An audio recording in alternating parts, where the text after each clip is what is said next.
Hello மக்களே, அனைவருக்கும் இனிய புத்தாண்டு தின நல்வாழ்த்துக்கள். இந்த 2026ஆம் ஆண்டு வருஷமாவது இனி நல்லதே நடக்கணும், எல்லாமே நல்லதாக அமையணும்.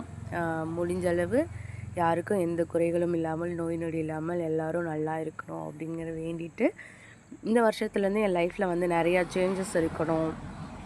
கடந்து வந்தது நிறையா இருந்தாலும் நெகட்டிவெல்லாம் விட்டுட்டு பாசிட்டிவாக யோசித்து இந்த வருஷம் நல்லா இருக்கணும் அப்படிங்கிறதுக்காக நம்ம கேக்லாம் கட் பண்ணி செலிப்ரேட் பண்ணிட்டோம் நைட் 12 மணிக்கு. ஸோ அதுக்கப்புறம் ஈவினிங் போல் ஒரு 6 மணிக்கு எங்கள் வீட்டில் சாமி கும்பிட்டு, அப்புறம் நம்ம கோவிலில் நம்மளோட குலதெய்வ கோவில் காலங்காலமாக முன்னோர்கள் வழிபட்டு வரக்கூடிய ஒரு கோவில் இது.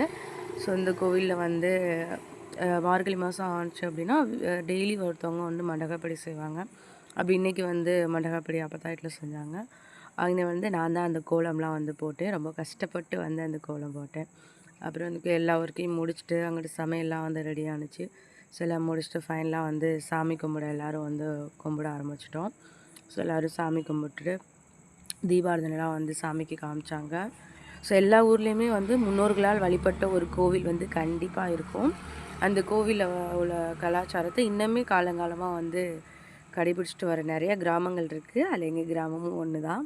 அப்புறம் கோவிலுக்கு வந்தவங்களுக்கு அந்த மண்டபடி கடைகள் பூவெல்லாம் கொடுத்து எல்லாருக்கும் அப்புறம் தீபாவளி அப்புறம் பிரசாதம்லாம் வாங்கிட்டு இன்றைக்கி வெஜிடபிள் பிரியாணி, சனா மசாலா, பொங்கல்லாம் கொடுத்துருந்தாங்க.